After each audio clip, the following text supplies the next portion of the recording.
आता शाळांच्या 50 मीटर परिसरामध्ये जंक फूडला बंदी घालण्यात आलेली आहे। जंक फूडमुळे विद्यार्थ्यांची एकाग्रता, स्मरणशक्ती आणि आरोग्यावर परिणाम होत असल्याचं समोर आलंय।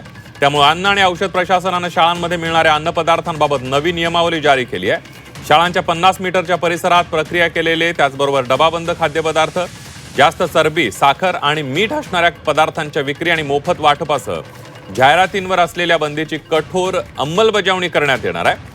एफडीए आयुक्त तुकाराम मुंढे यांनी याबाबत माहिती दिलेली आहे। त्याचबरोबर कॅन्टीन, वसतिगृह, अन्न पुरवठादार यांची नोंदणी अनिवार्य करण्यात आली आहे। यासह कॅन्टीनची वर्षातून 2दा तपासणी केली जाणार असल्याचंही तुकाराम मुंढेंनी सांगितलंय।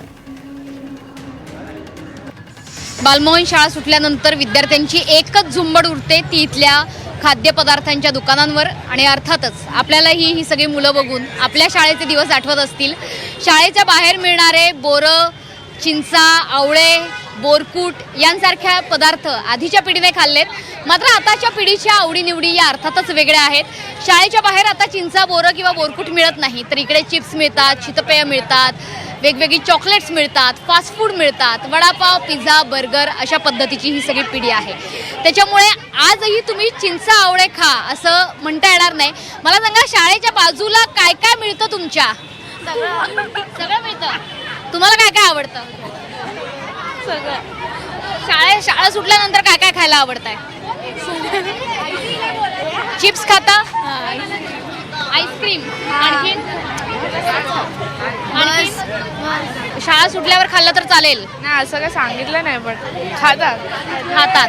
ही बघा, ही गर्दी आहे। माझ्या शाळेच्या बाहेर चिंचा मिळायच्या, आवळे मिळायचे, बोरकूट मिळायचं। आणि बघा, हा सगळा माहोल आहे बालमोहनच्या बाहेरचा।